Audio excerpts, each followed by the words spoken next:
এনটিভির নিয়মিত আয়োজন সংলাপ প্রতিদিনে আপনাদের প্রত্যেককে স্বাগত জানাচ্ছি। আমি শফিক শাহিন। আশা করছি যে যেখানে আছেন ভালো আছেন, নিরাপদে আছেন। দর্শক, এই মুহূর্তে দেশীয় রাজনীতির উত্তাপ ছড়িয়েছে জাতিসংঘের সদর দপ্তর পর্যন্ত। ডিম নিক্ষেপের রাজনীতি দেশের গণ্ডি ছাড়িয়ে মার্কিন মূল্যকে আঘাত হেনেছে। রাজনৈতিক মত দ্বিমত তর্ক বিতর্কের বাইরে গিয়ে এবার হাতাহাতি ও মারামারির ঘটনা যেমন বিশ্বব্যাপী বিশ্বের মানুষ প্রত্যক্ষ করছে, তেমনি গ্রেপ্তার পাল্টা গ্রেপ্তারের ঘটনা ঘটছে বিদেশের মাটিতে। দেশীয় রাজনীতি এমন কদর্যভাবে কেন উপস্থাপিত হলো, এই দায় কার? আলোচনা করব এসব নিয়ে। আগামী নির্বাচনের আগে গণহত্যাকারীদের বিচার, জুলাই সনদ, স্বৈরাচারের দোসরদের রাজনীতি নিষিদ্ধের দাবি, পিআর পদ্ধতি নিয়ে আলোচনার জন্য আজকে আমন্ত্রণ জানিয়েছি আপ বাংলাদেশের আহ্বায়ক আলী আহসান জুনায়েদ। উপস্থিত আছেন এনসিপির যুগ্ম আহ্বায়ক মনিরা শারমিন এবং তরুণ রাজনৈতিক বিশ্লেষক সাইদ আব্দুল্লাহ। আপনাদের তিনজনকেই আমাদের এই আলোচনা অনুষ্ঠানে আমন্ত্রণ জানাচ্ছি।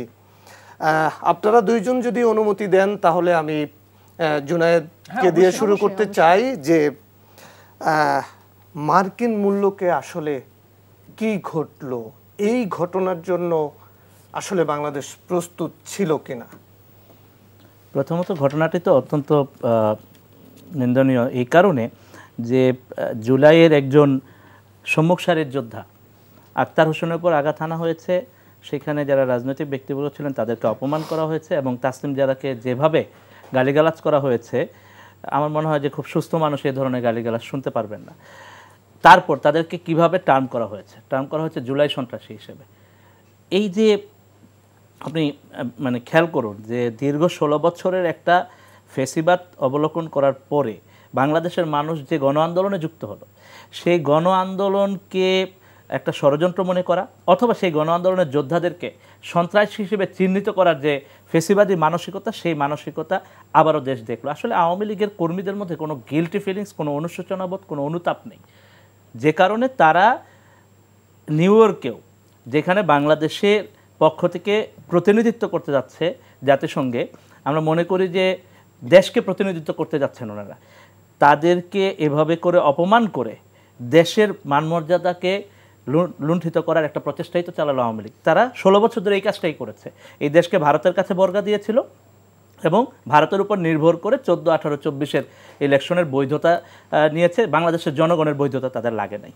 এখন একই রকমভাবে তারা এই যে জুলাই যে গণ অভ্যুত্থান সংগঠিত হলো, সেখানে গণমানুষের যে সম্পৃক্ততা এবং সেখানে যাদেরকে মানুষ জুলাই গণ অভ্যুত্থানের সম্মুখ সারির যোদ্ধা হিসেবে, নেতৃত্ব হিসেবে যাদেরকে মানুষ রেসপেক্ট করে, যাদের প্রতি মানুষের প্রত্যাশা আছে, তাদেরকে সন্ত্রাসী হিসেবে চিহ্নিত করা, তাদেরকে অপমান করা, প্রকারান্তরে আওয়ামী ফেসিবাদদের যে বৈধতা দেওয়ার চেষ্টা, সেই বৈধতা দেওয়ার চেষ্টাকে আমরা মনে করছি যে তারা এটা করছে।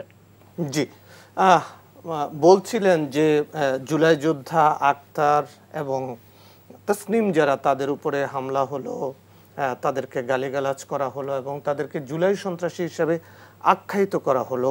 আমরা দেখলাম যে বাংলাদেশের সবচেয়ে বড় রাজনৈতিক দল, তার মহাসচিব সেখানে গেলেন, তিনিও কিন্তু সেখানে নিরাপদ ছিলেন না। বিষয়টা কি? ধন্যবাদ জানাচ্ছি আপনাকে, এনটিভির দর্শকদেরকে এবং আমার বিজ্ঞ দুই সমালোচককে। যে কথাটা আসলে জুনায়েদ ভাই খুবই অবাক হইলেন যে বিদেশের মাটিতে তারা এইভাবে এই কাজগুলো করছে, আমি মোটেই অবাক হই নাই, কারণ that is very much expected from them. তাদের কাছে আমি এর চেয়ে ভালো কিছু আসলে আশাই করি না। তাদের যে খাইসলত, সেই খাইসলতকে চেঞ্জ হয়ে গেছে। তাদের এই খাইসলতের জন্য তারা দেশ থেকে বের হয়ে যাওয়ার পরে তাদের তো রিমোর্স নেই, বরং তারা মনে করে যে এইটা কোনো না কোনো দৈব চয়নে হয়েছে, তাদের প্রতিশোধে ব্যাক আসা উচিত। এতগুলা শিশুর কান্না, এই 15 বছর ধরে যত গুম মানুষকে করেছে, যত খুন মানুষকে করেছে, যত মানুষকে বিভিন্ন জায়গায় নিপীড়ন করেছে, এগুলা তাদের মনে আসলে কোনো টাইমেই ব্যথা দেয় না। ব্যথা দেয় না জন্যই শেখ হাসিনা যখন জুলাই মাসে একে একে মানুষ মারছে, ব্লক রেড দিচ্ছে, ওই মৃত নাফিসকে রিক্সা পাঠাতনে মানে একদম বিভৎস অবস্থায় নিয়ে যেতে যেতে মারা যাচ্ছে, লাশ পুড়িয়ে দিচ্ছে, এইসব দেখার পরেও তাদের যারা কালচারাল উইং এর লোক ছিল তারা তো এই গ্রুপের নাম দিয়েছে আলো আসবেই। মানে এত রক্ত দেখে তাদের যে জায়গায় একেবারে বিমর্ষ হয়ে যাওয়ার কথা ছিল, তারা রক্তের স্রোতে ভেসে আলো আসার কথা তারা চিন্তা করছিল। অর্থাৎ তাদের মন মানসিকতা এইরকমই না। এখন আমি বলছি, আমি ঠিক ওই জায়গায় বলছি, এই জায়গায় ব্যর্থতাটা কোথায় জানেন? একদম মোটা দাগে যদি বলেন, সবার আগে আমি বলবো এই সরকারের ম্যানেজমেন্ট সিস্টেমের বড় ধরনের একটা ব্যর্থতা ছিল। এই যে পলিটিক্যাল 3টা দলের নেতা কর্মীদেরকে নিয়ে গেলেন, বিএনপি থেকে 2 জনকে নিয়ে গেলেন, এনসিপি থেকে 2 জনকে নিয়ে গেলেন, জামাত ইসলাম থেকে 1 জনকে দেশ থেকে নিয়ে গেছেন, আর 1 জন ওই জায়গা থেকে যুক্ত হয়েছেন, 6 জন। এই 6 জন যদি এই দলের ডেলিগেট হয়, তার মিনিংটা হইল তাদের সিকিউরিটি নিশ্চিত করার দায়িত্ব ছিল এই গভর্নমেন্টের। তারা কোন গেট দিয়ে ঢুকবে, তারা কোন গেটে বের হবে, এমনকি আপনি একটা তথ্য যদি অ্যাড করতেন ব্যাপারটা বোধহয় আরো ভালো হতো। আক্তার হোসেন কোন রুমে ছিল গতকাল, এই রুমটা রাতের বেলায় দেখিয়ে দেওয়া হয়। এই কাজটা কি এম্বাসির ভেতরের কারো যদি যোগসাগস না থাকতো এটা সম্ভব? তার মানে ওই যে এম্বাসিগুলার ভেতরে, আমি বহুবার বহু জায়গায় এই কথাগুলো বলেছি যে বিদেশি দূতাবাসগুলোতে আপনি খেয়াল করে দেখেন, আগস্ট মাসে সরকার পতনের পরেও যারা যারা ফ্যাসিস্ট হাসিনার একেবারে মানে চেলামুন্ডা হিসেবে কাজ করতো, তারা বিভিন্ন জায়গায় ছিল। এমনকি তাদের ভেতরে কেউ কেউ প্রমোশন পেয়েছে, আরো ভালো ভালো দূতাবাসে গিয়েছে, এমন নজির আছে। সো আমি আপনাকে যে কথাটা বলছি, আপনি এত বড় একটা ডেলিগেট নিয়ে যাচ্ছেন এবং সেই জায়গায় কে কোথায় থাকবে, ওই জায়গার কার কোন ব্যাকগ্রাউন্ড আপনি চেকও করেন নাই, এবং আপনারা তো কমফোর্টেবল। এবং এই সরকার অনেক জায়গায় এমন কাজ করেছে যে ঠিক আছে, অনেক আগে হয়তো বা অমুকে বিএনপির ছিল, অমুকে অমুকের ছিল, ঠিক আছে, এটা ওই জায়গায় দেয়া যাবে না, রেদার ফ্যাসিবাদের দোসর যারা ছিল এরা থাকা বোধহয় তাদের জন্য ভালো। এই কাজটা অনেকে মুখ খুলে বলার চেষ্টা করে না, কিন্তু এটা তো হয়েছে অনেক জায়গায়। হওয়ার কারণে এই যে ফলাফলটা হচ্ছে, এবারে কি প্রথম হইল? এর আগেও কয়েকটা জায়গায় গিয়ে আরো 2-1 জন উপদেষ্টা এরকম এইরকম লাঞ্ছনার শিকার হয়েছে। ওই জায়গাতে আসার পরে দেখেন আসিফ নজরুলের উপরে হামলা হয়েছে। ব্যক্তির উপরে আপনার রাগ ক্ষোভ থাকতেই পারে, আমার কাছে এটা ব্যক্তি মুখ্য না, সেটা মাহফুজ আলম হোক, আসিফ নজরুল হোক, XYZ whoever it is. সরকার ওই জায়গা থেকে কূটনৈতিক চ্যানেলে কি কি পদক্ষেপ নিয়েছিল একটু খোঁজ খবর নিয়ে দেখবেন, আসলে তেমন কোনো পদক্ষেপই নেওয়া হয় নাই। এই যে পদক্ষেপটা নেওয়া হয় নাই, এই ইনঅ্যাকশনটাই বর্তমানের অ্যাকশনগুলোকে ত্বরান্বিত করতে সহায়তা করেছে। যারা যারা এরকম আক্রমণ করেছে, সরকার ইচ্ছা করলে এদের প্রত্যেকের কূটনৈতিক চ্যানেলে এদের পাসপোর্টের স্ট্যাটাস কি, এদের ভিসার হিসাব কি, অনেক কিছু করতে পারে। আবার ওই দেশে যখন এরকম মারামারি করছে, এগুলো তো ক্রিমিনাল অফেন্স, সেটার আওতায় অনেকেরই বিচার করার এখতিয়ার আছে। আবার এমন অনেকেই আছে যাদের বিচার করলে হুড়মুড় করে দেশে আসবে কিনা এই চিন্তায় তাদের মাথার পর আকাশ ভেঙে পড়ার মতো অবস্থা ছিল। কিন্তু সরকার কি নিজে চায়? সরকার নিজেই চায় না, বরং সরকার নিজে ডাক দিয়ে নিয়ে গিয়ে এই টাইপ একটা হটকারিতার ভেতর যে ফেলে দিল, এই ব্যাপারটাকে আমি মোটেই সাধুবাদ জানাতে পারছি না।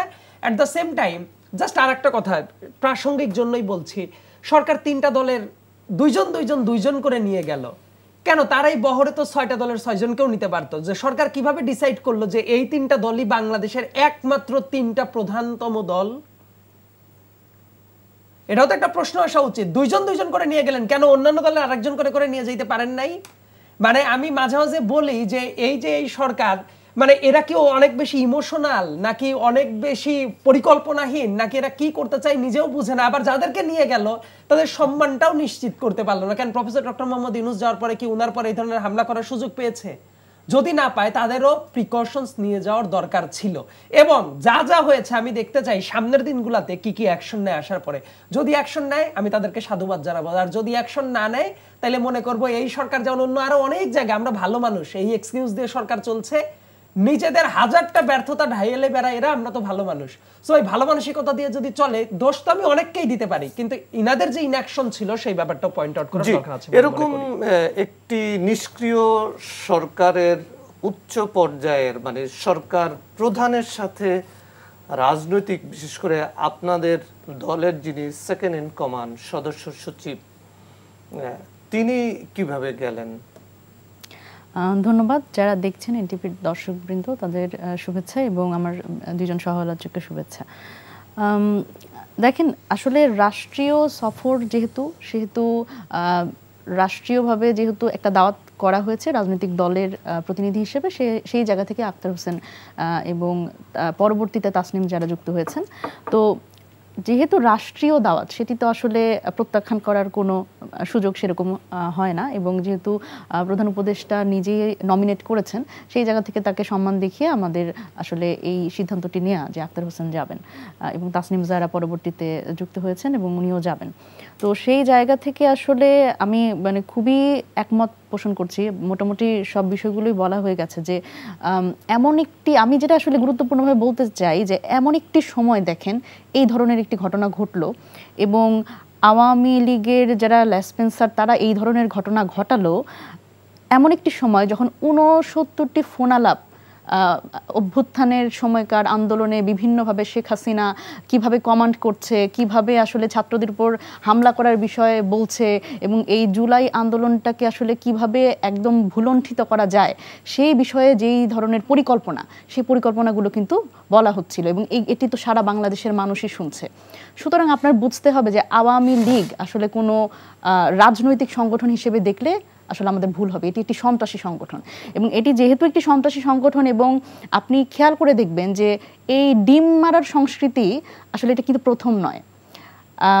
ডিম মারার সংস্কৃতি প্রথম নয় এই অর্থে বলছি কারণ আমাদের রাজনৈতিক দলগুলোর যে প্রবাসী শাখা, তাদের আসলে কাজগুলো কি হয় আমরা কিন্তু সবসময় দেখি তারা কি করে। যখন তাদের দলের মানুষ যারা নেতা নেত্রী তারা যখন বিদেশে যান, তাদের প্রতি খুব চাটুবাক্য স্তুতিবাক্য দেন, এবং দেখা যায় যে স্লোগানে মুখরিত করেন, এবং বিরোধী দলীয় কোনো নেতা যখন যায় তখন তাদের উপরে ডিম বর্ষণ করেন। সুতরাং এই যে আসলে প্রবাসী যারা থাকেন তারা আসলে এই ধরনের একটা সংস্কৃতি তৈরি করে রেখেছেন, এবং এটি কিন্তু বাংলাদেশের যে মানে সম্মান বিশ্বের দরবারে সেটি কিন্তু সবসময় ক্ষুণ্ণ করে এসছে।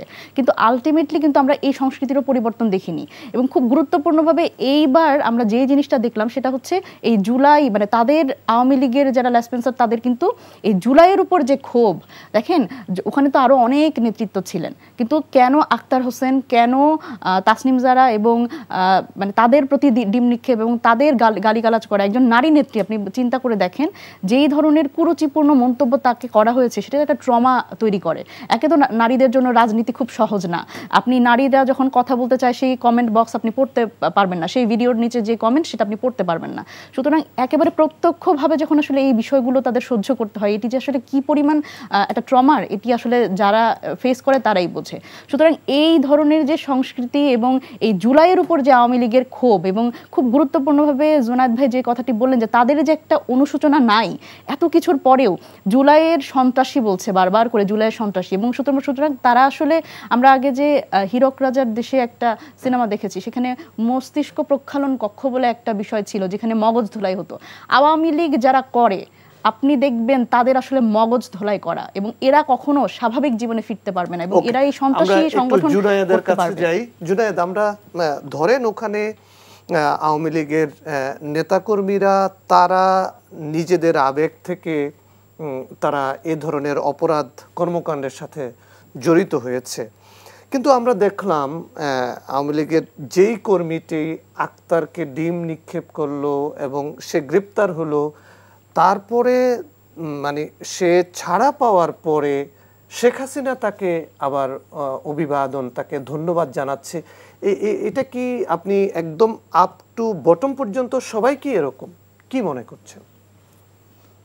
আওয়ামী লীগকে আসলে বোঝাটা জরুরি, কারণ হচ্ছে যে দীর্ঘ 16 বছরে আপনার যদি গুম কমিশনের রিপোর্ট দেখি তাহলে সেখানে যে ধরনের হরিফিক দৃশ্য উঠে আসছে গুমের মধ্যে দিয়ে, এবং আপনার এই যে পরিমাণ লুটপাট হয়েছে এই দেশে জুলাই আগস্ট আমাদের চোখের সামনে দৃশ্যমান। তো তারপরও আপনি দেখবেন যে আওয়ামী লীগের নেতাকর্মীদের ভাষ্যটা মানে অদ্ভুত রকম, মানে আমি বুঝতে পারি না যে তারা আসলে মানে কোন মানসিকতা নিয়ে চলেন আর কি। তো এখন দেখেন যে আমি মানে যে হাসিনা ফোন করেছে, আমি মনে করি এটা হাসিনার জন্য খুব স্বাভাবিক ঘটনা, কারণ তার যে ফোনালাপ, সেই ফোনালাপে তো আমরা স্পষ্ট দেখতে পাচ্ছি তিনি বলতেছেন যে লিথাল উইপন ব্যবহার করতে। আমার ইউনিভার্সিটির ভিসি বলতেছেন যে আন্দোলনের শেষে শিক্ষার্থীদেরকে বহিষ্কার করবেন। 4 আগস্টে বিশ্ববিদ্যালয়ের শিক্ষকরা গণভবনে গিয়ে দেখা করে বলেছেন যে কেন এই শিক্ষকদের উপর মানে এই শিক্ষার্থীদের ব্যাপারে পদক্ষেপ নেওয়া হচ্ছে না। মেডিকেলের আপনি জানেন যে পিজি সহ মেডিকেলের ভিসিরা শান্তি মিছিল করেছেন, এবং শান্তি মিছিল করে আন্দোলন যারা জুলাই আগস্টে আমরা যারা আন্দোলন করেছি তাদেরকে 4 আগস্টের কথা বলছি, 4 আগস্টে তাদের উপর হামলা করার, তাদেরকে কেন করা যাচ্ছে না এইটা নিয়ে আলাপ করেছেন। ওবায়দুল কাদের তারা কি পরিমাণ দাম্ভিকতা নিয়ে কথা বলেছেন, তারা বলেছেন যে এই আন্দোলনকারীদের দমনে ছাত্রলীগ যথেষ্ট, 5 মিনিটে উড়িয়ে দিবেন। তারপরে হলো সাদ্দাম বলতেছে সব কিছু মনে রাখা হবে। এই যে তাদের সিনারিও, এটা তো তাদের মানসিকতা। তারা মনে করে যে তারা ব্রুটাল ফোর্স ব্যবহার করে অলওয়েজ সকল কিছুতে, সেই মানসিকতা থেকে এখনো বের হতে পারছে না। তাদের এই মানসিকতায় কোনো চেঞ্জ দেখি না। সাইদ আব্দুল্লাহ, আমরা যদি আপনাকে একটি প্রশ্ন করতে চাই, যে সেখানে আমরা দেখলাম যে ডক্টর ইউনূস সে রাষ্ট্রীয় নিরাপত্তায় তিনি তার হোটেলের উদ্দেশ্যে গিয়েছেন। জামাতের ডক্টর সৈয়দ আব্দুল্লাহ মোহাম্মদ তাহের তিনিও তার দলীয় রাজনৈতিক নেতাকর্মীরা তাকে ইভাকুয়েশন করেছে খুব চমৎকারভাবে। আমরা দেখলাম যে তাসনিম জারা এবং আক্তার হোসেন এবং মির্জা ফখরুল ইসলাম আলমগীর, বিএনপির নেতাকর্মীরা আসলে কোথায় ছিল? তারা তো অনেক বড় একটা দল।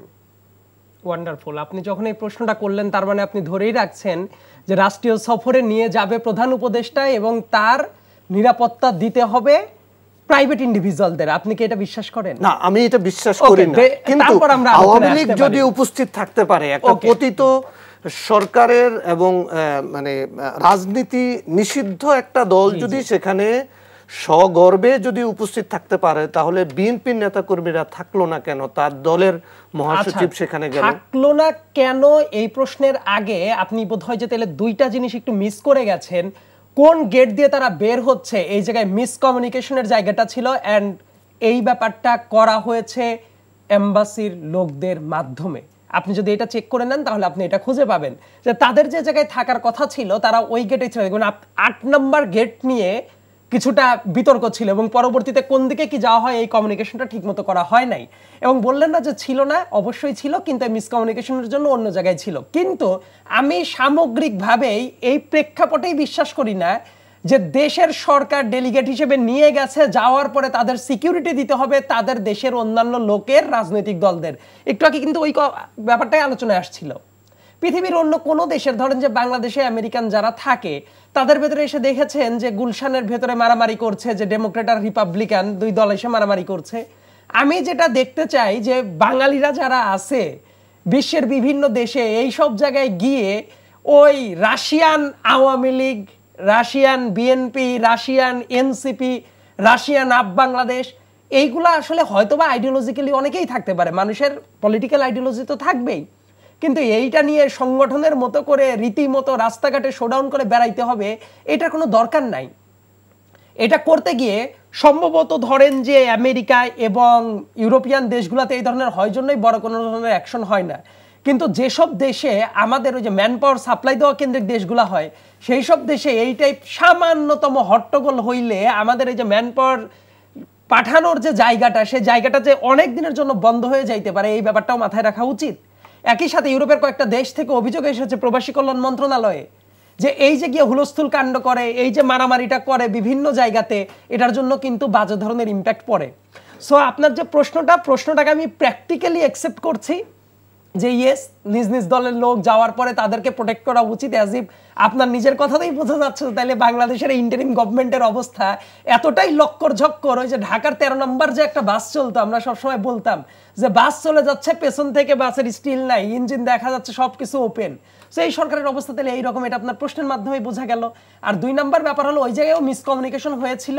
আর 3 নম্বর যেটা ব্যাপার, এরপর থেকে যাতে এই ধরনের রাষ্ট্রীয় ডেলিগেশন গেলে দলীয় মতাদর্শের লোকদের গিয়ে প্রোটেক্ট করতে হবে, এই টাইপ আইডিয়ার বাইরে আমরা বের হইতে পারি এবং রাষ্ট্রীয়ভাবেই যাতে সিকিউরিটিটা এনশিওর করা যায় on behalf of the government of Bangladesh. That is what my expectation দিয়ে দেওয়া হয় যাতে। মনিরা শারমিন, আপনার কাছে প্রশ্ন ছিল, এনসিপি নতুন করে জোট গঠন করা, আরেকটি রাজনৈতিক দলের সাথে নিজেকে বিলীন করে দেয়া, এই 8 মাসের মাথায় কি এসে এনসিপির বোধোদয় হয়েছে যে নিজেরা একলা চলতে পারবে না, অথবা আইডেন্টিটি ক্রাইসিস, অথবা আরো বেশি শক্তিশালী হওয়া? আচ্ছা, ধন্যবাদ। দেখেন, এনসিপির বিলীন হওয়ার প্রশ্ন আসলে এখানে না। এখানে যে বিষয়টি সেটি হচ্ছে, আমরা এই অভ্যুত্থানের মধ্যে থেকে, এই জুলাই আন্দোলনের মধ্যে থেকে আমরা একটা বিষয় কিন্তু খুব গুরুত্বপূর্ণভাবে লক্ষ্য করেছি, সেটি হচ্ছে আওয়ামী লীগ বলেন, বিএনপি বলেন, এর বাইরে কিন্তু এই অভ্যুত্থানের মধ্যে থেকে একটি প্রশ্ন বারবার এসছে, সেটি হচ্ছে বিকল্পকে।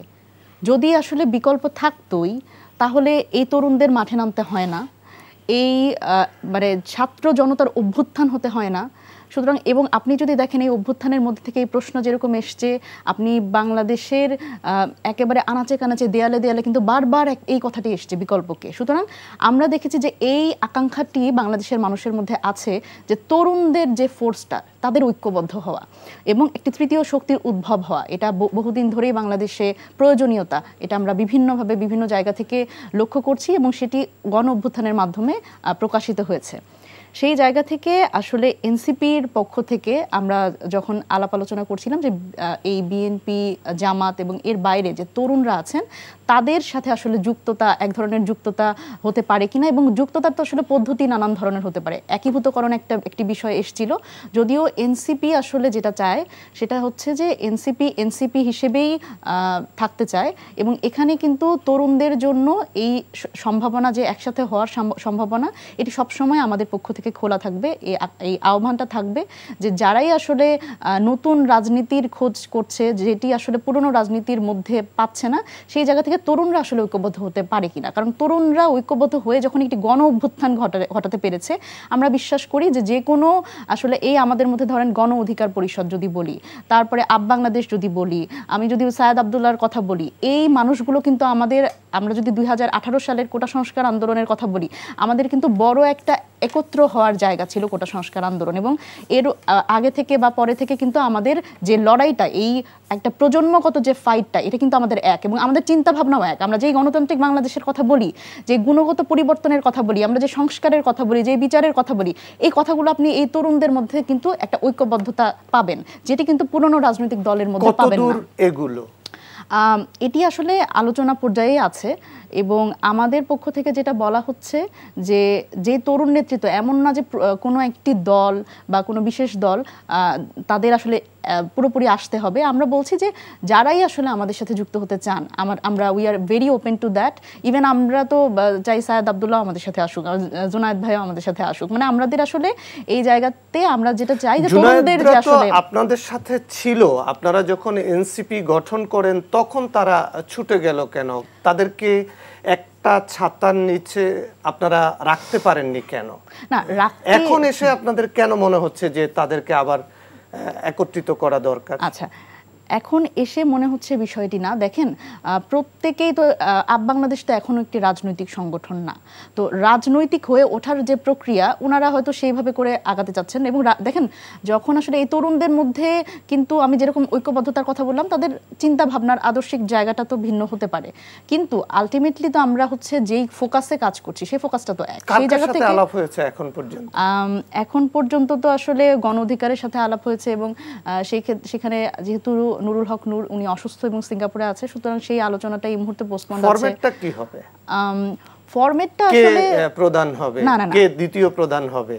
আচ্ছা, এনসিপির ক্ষেত্রে আমরা যেটা বলছি যে নেতৃত্বের ক্ষেত্রে নাহিদ ইসলাম এবং আক্তার হোসেনের নেতৃত্বে যেহেতু আমরা এনসিপি গঠন করেছি, এনসিপির এই নেতৃত্ব মেনেই আসলে আমরা আগাতে চাই সামনের দিনগুলোতে। এবং বাকি যারা আমরা আছি, আমরা সবাই আসলে এক হয়ে, এখানে দেখেন যখন আমরা একটা পরিবর্তনের কথা ভাবি, আমাদের প্রত্যেকেরই কিন্তু নিজেদের মধ্যে একটা ছাড় দেওয়ার মানসিকতা থাকতে হবে। সেটা কি নুরুল হক নূর মেনে নিবে যে তিনি একটা দলের প্রধান, তিনি এখন এখানে এসে বিলীন হয়ে যাবে? না, এখানে বিলীন হওয়ার কথা কিন্তু আমরা একবারও বলছি না। এটি কিন্তু আসলে সমঝোতার মধ্যে একটা আলোচনার ভিত্তিতে এই একটা রাজনৈতিক জোট, নাকি একটা রাজনৈতিক দলের ভিতরে সবাই একীভূত হবে? না, এটি সত্যি কথা বলতে এটি এখনো আলোচনার পর্যায়ে আছে। রাজনৈতিক জোট বলতে দেখেন, আমাদের সামনে আমাদের যে এজেন্ডা, এই বিচার, জুলাই সনদের আইনি ভিত্তি এবং গণপরিষদ নির্বাচন, নতুন সংবিধানের কথা, এই তিনটি বিষয়ে মোটা দাগে যারা আসলে ঐকমত্য পোষণ করবে, তাদের যে কারোর সাথে আমরা আসলে অ্যালায়েন্সে। আমরা একটু আলী হাসান জুনায়েদের কাছে জানতে চাই যে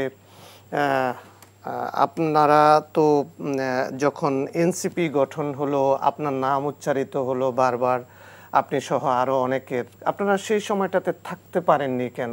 এখন আবার কেন আপনাদের ভিতরে তাগাদা অনুভব হচ্ছে যে আপনাদের একসাথে একমতে থাকা দরকার? প্রথম কথা হলো যে আমরা যখন জাতীয় নাগরিক কমিটিতে ছিলাম, তারপরে তো আমরা নাগরিক পার্টিতে যোগ দিইনি। তো সেখানে আমরা স্পষ্টভাবে কয়েকটা পয়েন্ট রেজ করেছিলাম এবং সেই পয়েন্টগুলো নিয়ে আমরা বারবার মিডিয়াতেও কথা বলেছি। আমরা সেই অ্যাকাউন্টেবিলিটির কথা বলেছিলাম এবং ট্রান্সপারেন্সির কথা বলেছিলাম। এই পয়েন্টগুলোতে আমরা অ্যাড্রেস করেছিলাম এবং সেই জায়গাগুলোতে আমরা স্যাটিসফ্যাক্টরি অ্যান্সার পাইনি এবং খুব স্বাভাবিকভাবেই আমরা তারপর একটা নিজেদের মতো করে একটা প্ল্যাটফর্ম গঠন করেছি। আর সেকেন্ড কথা হলো যে বর্তমান বাস্তবতা এসে আমরা কি দেখতে পাচ্ছি। আমি রাইটলি যেটা মনে করি যে বাংলাদেশে নতুন করে জেনারেশনাল একটা শিফটিং ঘটেছে, অর্থাৎ আমরা যে আজকে রাজনৈতিক জায়গায় এসে কথা বলছি, নর্মালি যেটা ঘটে সেটা হলো যে আমাদের জেনারেশনের কথা বলতে গেলেও আরও ধরেন 10-15-20 বছর পরে গিয়ে কথা বলে, কিন্তু গণ অভ্যুত্থানের ফলে আমাদের যে নেতৃত্ব তৈরি হয়েছে এই নেতৃত্বের জায়গা থেকেই মূলত আমাদের এই টোটাল জেনারেশনটা কিন্তু আজকে লিডারশিপে চলে আসছে এবং রাজনৈতিকভাবে তারা কথা বলছে। স্বাভাবিকভাবে জনগণের পক্ষ থেকে একটা প্রত্যাশা আছে যে তরুণদের একটা ফোর্স বাংলাদেশে নেক্সট লিডিংয়ে থাকবে এবং যারা মূলত এই চেঞ্জটাকে দেখবে। কারণ আমরা যে পুরনো রাজনীতি দেখতেছি সেই পুরনো রাজনৈতিক চর্চার মধ্যে খুব স্বাভাবিকভাবে আমরা ওই মাসল পাওয়ার, ওই শোডাউন, ওই চাঁদাবাজি, দুর্নীতি, এই রাজনীতিগুলোই দেখতেছি। এই রাজনৈতিক জায়গা থেকে আমরা এখন পর্যন্ত এই ধরনের কোনো ফর্মাল আলাপ আমাদের সাথে হয় নাই। তো আমরা মনে করি যে অন্তত কিছু ইস্যুতে, যে ইস্যুগুলো গণ অভ্যুত্থানের সাথে রিলেটেড, সেই ইস্যুতে আমরা একসাথে কাজ করতে পারি। যেমন ধরেন যে জুলাই সনদের আইনি ভিত্তি, এটা তো আমাদের সম্ভবত এই অভ্যুত্থানের প্রত্যেকেরই কমন জায়গা। তো এই জায়গা নিয়ে আমরা কাজ করতে পারি। একই সাথে আমরা খুব স্পষ্টভাবে মনে করি যে বাংলাদেশে যদি রাজনৈতিক ধারা চেঞ্জ করতে হয় তাহলে আপনাকে নির্বাচন কেন্দ্রিক যে টাকার ছড়াছড়ি, এটা স্পষ্টভাবে বন্ধ করতে হবে। এই টাকার ছড়াছড়ি যদি বন্ধ না করা হয় তাহলে এই তরুণরা রাজনীতিতে কখনোই উঠতে পারবে না, কারণ এই টাকার ছড়াছড়ির খেলা সে পারবে না, নতুবা সে দুর্নীতিগ্রস্ত হয়ে পড়বে। সুতরাং এই টাকার ছড়াছড়ি বন্ধ করার জায়গায় তরুণদের এই ফোর্সটাকে কাজ করতে হবে, তাহলেই কেবল পুরাতন যে জেনারেশন তাদের জন্য রাজনীতি করা কঠিন হয়ে যাবে। এই যে একটা মতের কথা বলছেন, কিছু পয়েন্টের কথা বলছেন, এই আলোচনাটা কদ্দূর এগুলো মানে কবে নাগাদ আপনারা এক হয়ে যেতে পারেন?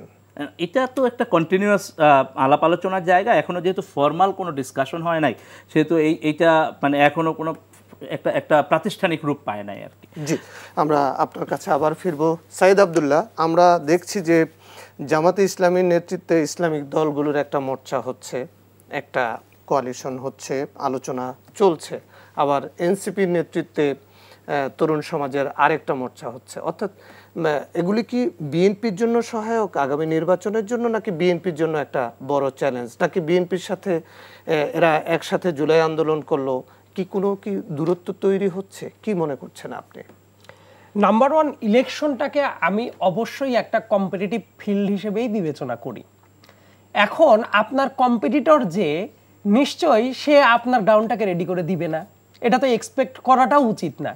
বরং আমি যেটা চাই যে বাংলাদেশে চমৎকার একটা কম্পিটিটিভ ইলেকশন হোক। এইটা হওয়া মানেই তো ব্যাপারটা এমন যে বাংলাদেশে একটা সুষ্ঠু স্বাভাবিক ইলেকশন হচ্ছে, এটাই তো শেখ হাসিনার জন্য একটা পরাজয়ের সমান। তার কারণ শেখ হাসিনা তো এটাই করতে দিত না। আমি যেটা দেখতে চাই যে বাংলাদেশে এই যে আপনি বললেন না যে বিভিন্ন জোট হতে পারে, বিভিন্ন মোর্চা হতে পারে, বিভিন্ন দল একীভূত হতে পারে, অথবা দল আলাদা আলাদা থেকেই রাজনৈতিক জোট হতে পারে। আমি মনে করি যদি কমন গ্রাউন্ডে এবং এথিক্যাল পারপাসে যদি হয় সেই ব্যাপারটাকে আমি স্বাগত জানাই। তার কারণ এইটা করার নামই তো গণতন্ত্র। আমরা তো ওই জায়গাটাই দেখতে চাই যে যে যা করতে চাচ্ছে সে তাই করতে পারছে, যদি ব্যাপারটা এথিক্যালি আগায় এবং লিগ্যালি যদি আগায়। দেখেন, নির্বাচন যখনই হয় ঐতিহাসিকভাবেই অনেক টাইপ জোট হয়েছে, হয়তো দলগুলোর ভেতরে দূরত্ব থাকতো কিন্তু দেখা যেত যে রাজনৈতিক জোট হয়ে যেত। সো এবারও হওয়ার একটা সম্ভাবনা আছে। তবে আপনি যেভাবে বললেন যে ইসলামিক দলগুলা সব একসাথে জোট হচ্ছে, এই কথাটা শোনার পরে আমার জাস্ট একটা কথাই মনে হয় যে বারবার করে এই যে বললেন না যে ইসলামিক দলগুলা, তার মানে কি মানে যারা যারা এই জোটে আসবে তার বাইরে অন্য কেউ যদি ধর্ম প্র্যাকটিসও করে তারা অন ইসলামিক? ব্যাপারটা কি এমন? না, ব্যাপারটা তো এমন না। ইসলামিক সংগঠন বলতে পারেন। আবার এই জায়গায় তো নানা পথের লোক আছে, নানা আকীদার লোক আছে। দেখবেন এক আকীদার লোক আর এক আকীদার লোককে আবার পছন্দ করে না, প্রকাশ্যে এমন অনেক বাজে কথা বলেছে, এমন জোটও আছে। বর্তমানে দেখি যে দুইটা দল একসাথে, ধরেন যে পিয়ারের জন্য যারা আন্দোলন করে, এই ধরনের একজন ব্যক্তি উনি এত বাজে কথা বলে আর একজনকে টার্গেট করেছে বেশি দিন আগে না, এই তো মাত্র কিছুদিন আগেই, তারা দেখছে আবার একসাথে জোট হচ্ছে। কিন্তু এমনও কথা বলা হয়েছিল যে তারা একেবারে মানে অন্য অংশটা তাদেরকে জাহান্নামের মতো খারাপ, ওরা থাকলে একেবারে ধ্বংস হয়ে যাবে, কিন্তু তারা আবার এক হচ্ছে। সো ইলেকশনের পারপাসে অনেক কিছুই হইতেই পারে, এটা যার যার ব্যক্তিগত স্বাধীনতা। এখন কেউ যদি কারোর সাথে জোট করে সেটা নিয়ে আমার মনে হয় যে তারা নিজেরা যদি আন্ডারস্ট্যান্ডিং এ থাকে সেটা নিয়ে অন্যদের আসলে খুব বড় কোনো কথাবার্তা বলা উচিত না, বরং প্রত্যেকের ইলেকটোরাল প্রসেস, ইলেকটোরাল কৌশল কি হবে সেটা নিজেদেরই ঠিক করা উচিত। আবার আর একটা ব্যাপার, আপনি মনিরা শারমিন আপাকে যখন জিজ্ঞেস করছিলেন, ওই যে বারবার করে বলছিলেন যে একটা দল হচ্ছে নাকি অন্যরা বিলীন হয়ে যাচ্ছে কিনা, এমনও তো হইতে পারে যে সব দল নিজেদের জায়গায় থাকলো, নির্বাচনী একটা জোট হইল। এই জোট হওয়াতে বিএনপির জন্য সুবিধা বা অসুবিধা, এই প্রশ্ন যখন করবেন, আমি কি আপনাকে বলবো যে এটা সুবিধা হচ্ছে বিএনপির, অথবা বলবো যে অসুবিধা হচ্ছে? না, আমি মনে করি যে প্রত্যেকে যার যার মতো নির্বাচনী কৌশল নিয়ে আগাক, তবে সেই কৌশলটা যাতে অবশ্যই ফেয়ার একটা প্রসেস হয়, যাতে করে দেশের মানুষ ফিল করতে পারে তারা যাদেরকে ভোট দিতে চাচ্ছে তাদেরকে শান্তিপূর্ণভাবে ভোট দিক। তাতে যেই জিতুক, মানে যেই জিতুক না কেন, মানুষ যাতে বোধ করতে পারে দীর্ঘ এত এত এত বছর পরে মানুষ প্রত্যেকে শান্তিপূর্ণভাবে ভোট দিচ্ছে, এবং তাদের যারা নেতৃত্ব দিবে অর্থাৎ দায়িত্বশীলতার জায়গা বুঝে নিবে, তারা যাতে মানুষের ডিরেক্ট ভোটে এইভাবে নির্বাচিত হওয়ার একটা জায়গাটা তৈরি হয়। এতে করে রাজনৈতিক দলের সুবিধা অসুবিধার কথা আমি বলবো না, বরং মনে করব প্রত্যেককে তার আলাদা আলাদা স্ট্র্যাটেজিক দিকটা ডেভেলপ করতে হবে।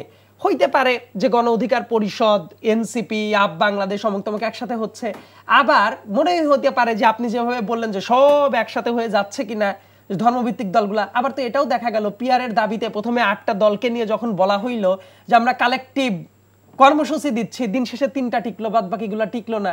সো এই যে অনেক ধরনের আমরা অ্যাজাম্পশনের দিকে যাব, কিন্তু দিন শেষে অনেক অ্যাজাম্পশন ঠিক মতো নাও যাইতে পারে। নির্বাচনের খেলাটা তো হলো ধরেন বিশ্বকাপের একটা খেলা যখন শুরু হয়, এই উত্থান পতন চলতে থাকে, অনেক এক্সাইটমেন্ট থাকে, অনেক অ্যাজাম্পশন থাকে, এটাই তো নির্বাচনের একটা আমেজ, যে আমেজটা শেখ হাসিনা ভেঙে দিয়েছিল। সো এই যে কথাবার্তা চলছে, আমেজ হচ্ছে, এই ব্যাপারটাতে আমি অন্তত পক্ষে একটা ব্যাপার উপভোগ করছি যে না, বাংলাদেশে আবার সত্যিকার অর্থে নির্বাচন যে একটা উৎসবের মতো, অনেক স্পেকুলেশন থাকবে, অনেক কিছু মিলবে না, নতুন করে সমীকরণ করাতে হবে। হাসিনার আমলে তো সব সমীকরণ সবাই জানতো, এখন যে কেউ বুঝতে পারছে না নতুন নতুন ভাবে, এই যে আপনার টক শো সবাই আগ্রহ নিয়ে নিশ্চয়ই শুনছে, তখন যে কোনো একজন মানুষ টি স্টলে বসে থেকে চা বানাচ্ছে আর শুনছে ও নতুন কি হইলো। সো এটাও তো একটা আমেজ, এই আমেজটাকেও আমি উপভোগ করছি। আমার মনে হয় যে যাই হোক না কেন প্রত্যেকের নির্বাচনী কৌশলের দিকে সঠিকভাবে আগাতে থাকে। জি, এনসিপি এবং নির্বাচন কমিশন দলীয় প্রতীক ইস্যুতে মুখোমুখি অবস্থানে কিনা? খানিকটা তো অবশ্যই, কারণ দেখেন এই যে শাপলা প্রতীক নিয়ে যত ধরনের কথাবার্তা হচ্ছে, আপনি যদি প্রিন্ট মিডিয়া থেকে শুরু করে সব জায়গায় আমরা যখন বলছি যে শাপলা প্রতীকটা কেন দেয়া হবে না, এটির আসলে যথেষ্ট যুক্তিযুক্ত উত্তর আমরা আসলে নির্বাচন কমিশন থেকে পাইনি, বা বরং বারবার করে একটা প্রশ্ন করা হচ্ছে যে কেন শাপলা প্রতীকই হইতে হবে। তো কেন শাপলা প্রতীক হতে হবে সেটার একটা উত্তর আমাদের কাছে আছে। সেটা হচ্ছে, উত্তরটা হলো আমরা যখন এই পার্টির শুরুতে আসলে কেমন রাজনৈতিক দল দেখতে চান এরকম একটা জরিপ করি বাংলাদেশের বিভিন্ন জেলাতে, ইনক্লুডিং ঢাকা, আমরা সেখানে বলি যে মার্কা হিসেবে, এই নতুন রাজনৈতিক দলের মার্কা হিসেবে আপনারা কি দেখতে চান। আমরা কিন্তু প্রথম যেটি পেয়েছি সর্বোচ্চ ভোটে সেটি হচ্ছে শাপলা। তো আমরা এই জরিপটির মাধ্যমে আসলে বুঝতে চেয়েছি যে অনেকেই অনেক ধরনের কলম বলেছে, মোবাইল ফোন বলেছে, তো সেই জায়গা থেকে কিন্তু আমাদের ওই শাপলার কথাটা আসা। এবং আমরা কিন্তু প্রথম দিকে যখন নির্বাচন কমিশনের সাথে আমাদের আলাপটা হয়, আমরা কিন্তু যখন শাপলার কথা বলছি তখন কিন্তু তাদের পক্ষ থেকে যে খুবই নেতিবাচক, দেওয়া যাবে না, এই ধরনের কোনো বিষয় আসেনি। তারা বলছে যে হ্যাঁ, আলোচনা সাপেক্ষে অবশ্যই হতে পারে। কিন্তু গত 24 সেপ্টেম্বর তড়িঘড়ি করে যে মার্কাগুলো আসলে দেওয়া হলো সেটির মধ্যে শাপলা থাকলো না, এবং এরপর থেকে কন্টিনিউয়াসলি ডিনাই করে যাওয়া হচ্ছে। এবং কারণ হিসেবে যখন আমরা জানতে চাচ্ছি যে কেন, কোনো আইনি বাধ্যবাধকতা যেহেতু নাই, তাহলে আসলে কারণটা কি, সেই ক্ষেত্রে তারা কোনো সন্তোষজনক উত্তর আমাদের কাছে দিতে পারছেন না। এবং আরও গুরুত্বপূর্ণভাবে যেই কথাগুলো বারবার করে এসছে সেটি হচ্ছে যে অন্যান্য বিভিন্ন দলের কথা বলা হচ্ছে, রাষ্ট্রীয় প্রতিষ্ঠানের কথা বলা হচ্ছে, সেখানে শাপলা আছে, কিন্তু কোনোটিই আসলে ধোপে টিকছে না। এবং আরও গুরুত্বপূর্ণভাবে আরও একটি কথা রিসেন্টলি ইসির পক্ষ থেকে বলা হয়েছে যে এটির সিদ্ধান্ত উনি একা নিতে পারবেন না, অথবা উপরের নির্দেশে উনি আসলে এই বিষয়টির সিদ্ধান্ত উনি নিতে পারছেন না। সুতরাং একটি রাষ্ট্রীয় প্রতিষ্ঠান যখন কিনা একা সিদ্ধান্ত নিতে পারছে না, এটি তো আমাদের ভাবায়। এবং এই ইসির বিষয়ে দেখেন, যখন আমরা নির্বাচনমুখী আমরা একটি দল গঠন করেছি, আমরা নিবন্ধন চাচ্ছি, আমরা ইসিকে সহযোগিতা করছি। তারা যখন বিভিন্ন উপজেলা কমিটিগুলো দেখতে গেছে আমরা সহযোগিতা করেছি, কিন্তু এই ইসির বিষয়ে, ইসির নিয়োগ প্রক্রিয়ার বিষয়ে কিন্তু আমাদের কথা ছিল। এবং প্রথম থেকেই ইসির যে ধরনের একটু একপাক্ষিক পক্ষপাতদুষ্ট আচরণ, সেগুলো কিন্তু আমাদের ভাবিত করেছে। তারপরেও আমরা সহযোগিতামূলক আচরণ করেছি, কিন্তু সেই জায়গা থেকে এখন পর্যন্ত তাদের পক্ষ থেকে যে ধরনের অসহযোগিতা, সেটি আমাদের খুব হতাশ করছে। যদি শাপলা না হয় তাহলে এনসিপি কি করবে? শাপলা কেন হবে না সেটি আসলে যুক্তিসঙ্গত। যদি না হয় তাহলে কি আমরা আমাদের পক্ষ থেকে যত ধরনের প্রক্রিয়ার মধ্যে যাওয়া সম্ভব, আইনি বলেন এবং আসলে যে ধরনের পদ্ধতিগত বিষয় আছে, যে প্রক্রিয়া যাওয়া সম্ভব আমরা যাব, আমরা শাপলার জন্য চেষ্টা করব অবশ্যই। আলী হাসান জুনায়েদ, আপনারা আপ বাংলাদেশ কবে রাজনৈতিক দল হয়ে উঠবেন, নাকি এরকম প্রেসার গ্রুপ হিসাবে থাকবেন? প্রথমত সংগঠন বিস্তৃতির দিকেই নজর দিয়েছি। আমাদের সাংগঠনিক শক্তিটা দরকার, কারণ সাংগঠনিক শক্তি ছাড়া আসলে রাজনৈতিকভাবে আমরা অগ্রসর হতে পারবো না। সেকেন্ডলি আমরা চেষ্টা করতে চাচ্ছি যে আমাদের যে ট্রান্সপারেন্সির জায়গা এবং ইনট্যাক্ট একটা ইমেজ ধারণ করা, যে গণ অভ্যুত্থানের যারা একটা ইনট্যাক্ট ইমেজ ধরে রেখেছে, গণ অভ্যুত্থানের ফলে মানুষের যে প্রত্যাশা সততা এবং দুর্নীতিমুক্ত রাজনীতির, সেই রাজনীতির ইমেজটা আমরা ধারণ করতে চাই এবং সংগঠনকে শক্তিশালী করতে চাই। এরই আলোকে ইতিমধ্যে আমরা কিন্তু 46টা জেলায় কমিটি দিয়ে ফেলেছি এবং 10টা মহানগরে কমিটি দিয়েছি, তারপর আমরা ডায়াসপোরাতেও 2টা কমিটি দিয়েছি। এভাবে করে আমরা কিন্তু কমিটি গঠন প্রক্রিয়া আশা করছি এবং এখন উপজেলায় কমিটি দেওয়া শুরু হয়েছে, 5-6টা উপজেলাতে কমিটি দেওয়া হয়েছে। তো আমরা সংগঠনটা বিস্তৃতি এবং সংগঠনটাকে শক্তিশালী করা, দলটাকে ওন করা, এই জায়গাগুলোতে আমরা কাজ করতেছি এবং এটা নিয়ে ওয়ার্কশপ করানো, রেগুলার সফর করা, আমরা ইন্টারনালি এই মেকানিজমগুলো ডেভেলপ করে সংগঠন যখন শক্তিশালী হয়ে উঠবে তখন আমরা একটা রাজনৈতিক ট্রান্সফরমেশনের দিকে যাব, অর্থাৎ রাজনৈতিক দল হিসেবে যে সরাসরি আসা, সেই জায়গায় আমরা যাব। তার মানে আগামী নির্বাচনের ট্রেন আপনারা যদি অন্য দলের সাথে যদি একীভূত না হন, তাহলে আগামী নির্বাচনের ট্রেন ধরার কোনো সুযোগ আপনাদের থাকছে না? দল হিসেবে আমাদের আগামী ইলেকশনে অ্যাটেন্ড করার তো সুযোগ নেই, কারণ আমাদের নিবন্ধনও নেই, মার্কাও নেই স্বাভাবিকভাবেই। কিন্তু আমরা এখানে যেটা ভাবছি, প্রথম কথা যে ইলেকশনটাকে, এই ইলেকশনে আমি ব্যক্তিগতভাবে ইলেকশনটাকে যেভাবে দেখছি, যে এই ইলেকশনে এই মুহূর্তের যে সমীকরণ, সেই সমীকরণে আমাদের এমন প্রস্তুতি নাই যে আমরা ইন্ডিভিজুয়াল সেই ক্যালিবার দিয়ে আসলে পার্লামেন্ট থেকে উঠে আসতে পারবো। আমি মনে করি যে তরুণদের সবারই এটার জন্য সময় লাগবে, নয়তো তরুণদেরকে লেজুর ধরতে হবে বিএনপি কিংবা জামাতের। কিন্তু আমরা যেহেতু বিএনপি কিংবা জামাতের বাইরে এসে আলাদা একটা ধারা তৈরি করতে চাচ্ছি, সেহেতু এই সময়টা আমরা নিতে চাই। ওকে, চমৎকার। আজকে বিএনপির স্থায়ী কমিটির সদস্য আমির খসরু মাহমুদ চৌধুরী তিনি বলছেন যে বিএনপিকে নতুন ধারার রাজনীতি শিখতে হবে, মানুষের মননে পরিবর্তন এসেছে। কেন বলছেন আমির খসরু মাহমুদ চৌধুরী? কি এমন বোধ তৈরি হলো, কি এমন ক্রাইসিস তৈরি হলো? আমার কাছে মনে হয় যে উনি খুব কারেক্টলি বলেছেন। তার কারণ হলো রাজনৈতিক মনস্তাত্ত্বিক জায়গাটা কিন্তু অনেকাংশেই পরিবর্তিত হয়ে গেছে। কিন্তু আপনি যদি পড়ে থাকেন ওই অতীতের ধ্যান ধারণা, এটার প্যারামিটারটা কি? এই যে রাজনীতির ধারাটা যে পরিবর্তন হয়ে গেছে, কি দিয়ে আমরা বুঝবো? এটার কোনো স্কেল নাই আনফরচুনেটলি। যেমন ধরেন আপনি যে কাপড় চোপড় পরছেন, যে খাদ্যাভ্যাস, আপনার যে কথা বলার যে জায়গাটা, এইটা আর ঠিক চিন্তা করেন আজকে থেকে 20 বছর আগের আপনার বয়সী আর একজন যেভাবে চলতো, এই দুইটার ভেতর যে পরিবর্তন হয়ে গেছে আমরা দেখতে পারছি, মানে উপলব্ধি করতে পারছি, কিন্তু এটা মাপার কিন্তু কোনো স্কেল নাই। আবার দেখেন মানুষের একটা সামগ্রিকভাবে যদি আমরা চিন্তা করি, এই যে জেনারেশন জেড, যেটা মানে জেনজি যাদেরকে বলছি, তাদের কিন্তু আবার অন্য ধরনের কিছু ব্যাপার স্যাপার আছে চিন্তা ভাবনার জায়গায়, মনোজাগতিক দুনিয়ায়। তারাও তো নতুন ভোটার হচ্ছে। সো তাদেরকে রিড করাটা কিন্তু আপনি যদি চিন্তা করেন যে ওই 1990 সাল 91 সাল বিএনপির কেন্দ্রীয় নেতৃত্ব বিভিন্ন টক শোতে, বিভিন্ন সভা সেমিনারে তারা তো এই জেনজিকে নিয়ে, এই তরুণ নেতৃত্বকে নিয়ে কটাক্ষ করতেন তাদের মানে অবস্থান নিয়ে। তাহলে কি এখন এই ডাকসু এবং জাকসু নির্বাচনের পরে কি বিএনপির এই বোধটা তৈরি হয়েছে? আমাকে যদি বলেন আপনার প্রশ্নটার ভেতরেই একটু সমস্যা আছে, সেটা আমি আগে আইডেন্টিফাই করে দিয়ে তারপর পরের জায়গাতে আসি। আপনি যখন বললেন ইন্ডিভিজুয়ালি অনেকেই অনেক ধরনের কথাবার্তা বলে, রাইট? এমন কথা হয়েছে যে কথাটার হয়তো বা টোনটা ঠিক ছিল না, অ্যাপ্রোচটা ঠিক ছিল না। আবার এমন অনেক মানুষই ছিলেন যাদের অ্যাপ্রোচ খুবই পারফেক্ট ছিল না এরকম। আপনাকে জাস্ট একটা উদাহরণ দেখিয়ে দিচ্ছি, ওই অ্যাক্টিং চেয়ারম্যানের উপদেষ্টা যিনি আছেন ডক্টর মাহাদি আমিন, উনিও তো অনেক জায়গায় কথা বলেছেন। তার মানে উনার কথার ভেতরে উনি কি এই জেনজিকে কটাক্ষ করে, আন্দোলনকে কটাক্ষ করে বক্তব্য দিয়েছেন? দেন নাই। তার মানে কিন্তু অনেকগুলো স্রোতই থাকে ইন্ডিভিজুয়ালিস্টিক অ্যাপ্রোচ থেকে, that is not the party stand. So individualistic approach থেকে কেউ অনেককে হয়তো এমন কথা বলেছে যে ব্যাপারটা এটা রাইট ট্র্যাকে যায় নাই, কেউ আবার এমন কথা বলেছে yes that was very convincing. So এই ব্যাপারটাকে আমি দলীয় জায়গায় না রেখে আমি ইন্ডিভিজুয়ালিস্টিক অ্যাপ্রোচেই দেখতে পছন্দ করি। তারপরের জায়গাতে বলি যে হ্যাঁ, অবশ্যই নিজেদেরকে রিভিউ করার, নিজেদেরকে রিভিজিট করার অনেক বেশি সুযোগ আছে। যেমন কেউ যদি মনে করে আমি অনেক বিএনপি নেতাদের ভেতরে মানে এই টাইপ কিছু মনস্তাত্ত্বিক জায়গা হয়তো বা আমার কাছে মনে হয়েছে অতীতে ছিল, সেটা কমে আসছে, যে জনগণ বোধহয় তাদেরকে ভোট দিবেই, অনন্য পায় হয়ে তাদেরকে ভোট দিবে, যে ঠিক আছে দিতেই হবে। কিন্তু এই ধারণাটা যে একদম সুইসাইডাল, এই ব্যাপারটা অনেকেই বুঝতে পারে না। তার কারণ হইল আপনার যদি ভোট পেতে হয় আপনার মানুষের কাছে যেতে হবে, মানুষের মন রিড করতে হবে, নতুন বাংলাদেশ আসলে কি চাচ্ছে সেটার সাথে রীতিমতো আপনাকে অ্যাডাপ্টেশনে যাইতেই হবে।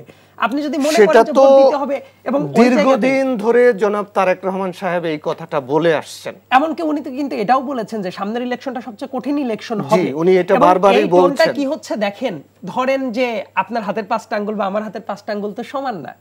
ধরেন আপনার পরিবারে যে সবগুলা মানুষ আছে, আমরা কি সবাইকে মনে মনে বলতে পারবো ও সবাই একই লেভেলের? ব্যাপারটা এরকমও না। অনেক ক্ষেত্রে এই ভ্যারিয়েশনটা আসছে, যে ভ্যারিয়েশনটা নট এক্সপেক্টেড, বাট সেটা আসছে।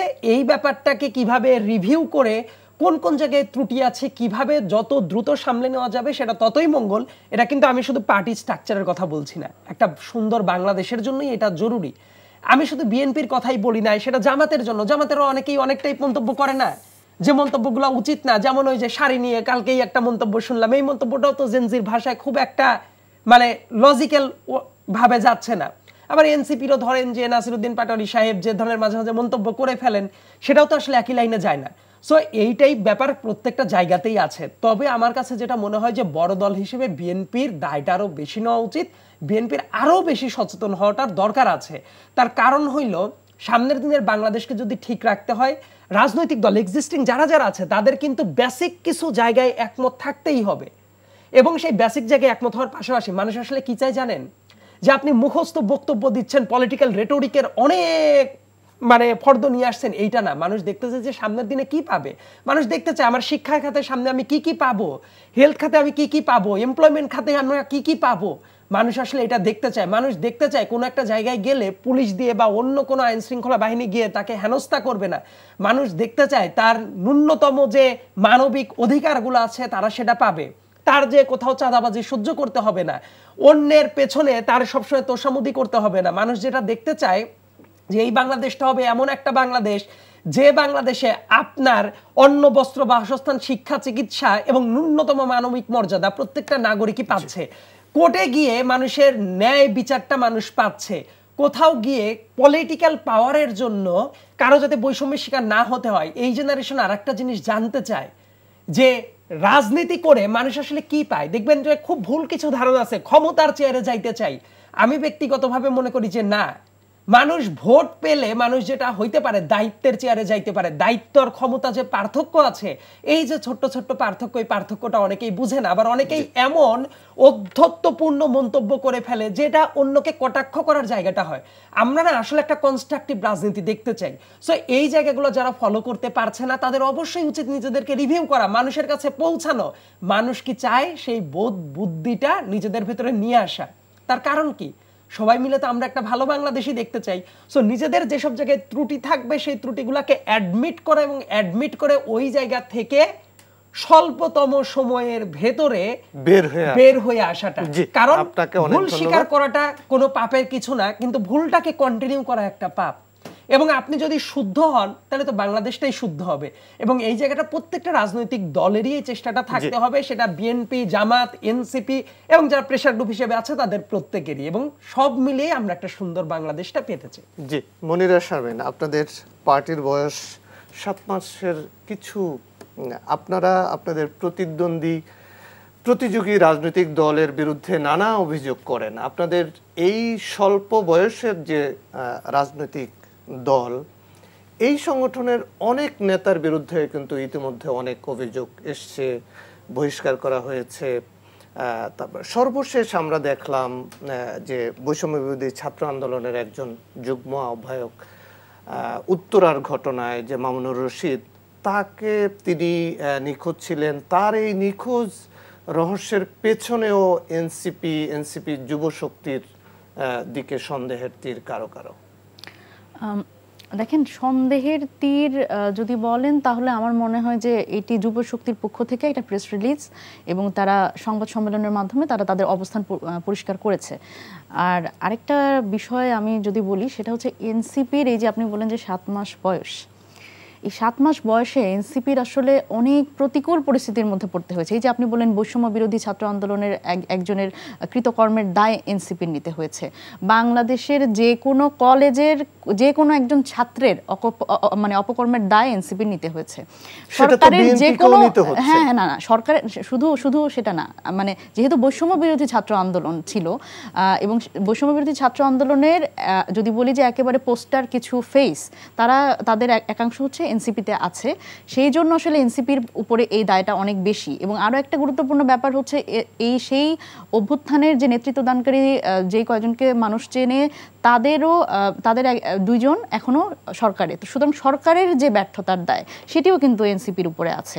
সুতরাং এই জায়গা থেকে আসলে এনসিপি সত্যিকার অর্থে যে তার যে আসলে রাজনীতি বা তার যে আসলে আদর্শ বা তার যে বাংলাদেশ নিয়ে চিন্তা ভাবনা, এটি যত আসলে সে আসলে প্রকাশ করতে সময় পেয়েছে, মানে তার থেকে তার আসলে ওই মানে একটা মানে কি বলে ওইটাকে ফায়ার ফাইটিং করতে হয়েছে যে না আসলে এনসিপি আসলে আলাদা, নিজেকে বারবার করে আলাদা করতে হয়েছে। সমন্বয়হীনতা, এক একজনের এক এক ধরনের মত, একজন সকালে এক কথা বলছেন, বিকালে আরেক কথা বলছেন, একজন ফেসবুকে এই স্ট্যাটাস দিচ্ছেন, আরেকজন সেটা ডিনাই করছেন।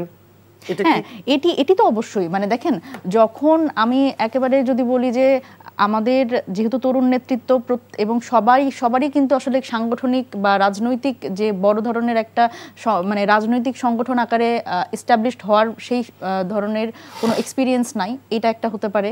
এবং সবাই আসলে যেহেতু এখন সোশ্যাল মিডিয়ার যুগে সবাই খুব রেসপন্সিভ আচরণ করতে চায়, সেটা একটা বিষয়। কিন্তু আরও একটা বিষয় কি দেখেন, যে আমরা যারা তরুণ নেতৃত্ব, আমরা কিন্তু ভালোবাসি এটা বলতে যে আপনি ঠিক করছেন না, আপনি ভুল করছেন, মানে ভুল এবং ঠিকটা এটা আসলে আমরা মানে মুখের উপরে জবাব দিতে পছন্দ করি। এখন দেখবেন যে পুরনো রাজনৈতিক দল তারা কিন্তু আসলে তারেক রহমানের একটা ভুলের কথা তারা বলবেন না, কিন্তু সেই জায়গায় কিন্তু এখানে জুনায়েদ ভাই আছে, সায়েদ আব্দুল্লাহ আছে, আমি আছি, আমরা কিন্তু যে কোনো নাহিদ ইসলামের যে কোনো একটা ভুলের কথা কিন্তু আমরা বলতে পারি। আমরা সেই জায়গাতে স্পষ্ট কথাটা যে ভুলকে ভুল বলা এবং ঠিককে ঠিক বলা, এই জায়গাতে আমার মনে হয় যে এই জবাবদিহিতা নেতৃত্বের যে থাকতে হবে সেই জিনিসটা আসলে থাকা উচিত। পর্যায়ে আছি, আমাদের হাতে সময় আছে আর মাত্র 3 মিনিট। আমরা যদি একদমই সংক্ষেপে বলি যে জুলাই সনদ বাস্তবায়ন এবং গণহত্যাকারীদের বিচারের প্রক্রিয়া নিয়ে মানে আসলে কোন পথে আগাচ্ছে? প্রথমত জুলাই সনদ তো আসলে আলোচনার টপিক থেকেই চলে গেছে এক প্রকার। জুলাই ঘোষণাপত্র নিয়েও আমরা সন্তুষ্ট হতে পারি নাই। জুলাই সনদও এখন এমন একটা জায়গায় পৌঁছেছে, লেংদি করতে করতে এবং বিরক্ত হইতে হইতে মানুষের কাছে এখন মনে হচ্ছে যে এটা কোনোরকম একটা হয়ে যাক, এটা নোট অফ ডিসেন্ট থাকুক অথবা যাই থাকুক, এটা হয়ে যাক। কিন্তু জুলাই সনদটা কেন, এটার ইমোশনটা কি, এটা লেজিটিমেসিটা কোথায়, এটা লেগাসিটা কি, এই যে দীর্ঘ লড়াই এবং এখানে যে এত মানুষের জীবনদান, শহীদ হওয়া, এই যে আত্মত্যাগ, এর ফলে আমরা যে কাঙ্ক্ষিত পরিবর্তন চাই, এই পরিবর্তনগুলোকে অ্যাড্রেস করা, সেইটা নিয়ে আমাদেরকে যে এত মানে বিরক্তিকর পর্যায়ে ফেলা হলো যে এখন আমার কাছে মনে হচ্ছে প্রফেসর ইউনূসও কোনো রকমে জুলাই সনদটা দিয়ে বাঁচতে চান। এবং রাজনৈতিক দলগুলো এখন এমন পর্যায়ে চলে গেছে, বিএনপি এবং জামাতকে আমি মনে করি তারা এখন ইগোয়েস্টিক জায়গায় চলে গেছেন। দুইটা দল দুইটা মুখোমুখি অবস্থায় পৌঁছে গেছেন, এটা আমার কাছে অ্যাপারেন্টলি মনে হচ্ছে আর কি। এটা আমাদের জন্য ভালো না। ওকে, বাধাটা কোথায় আসলে?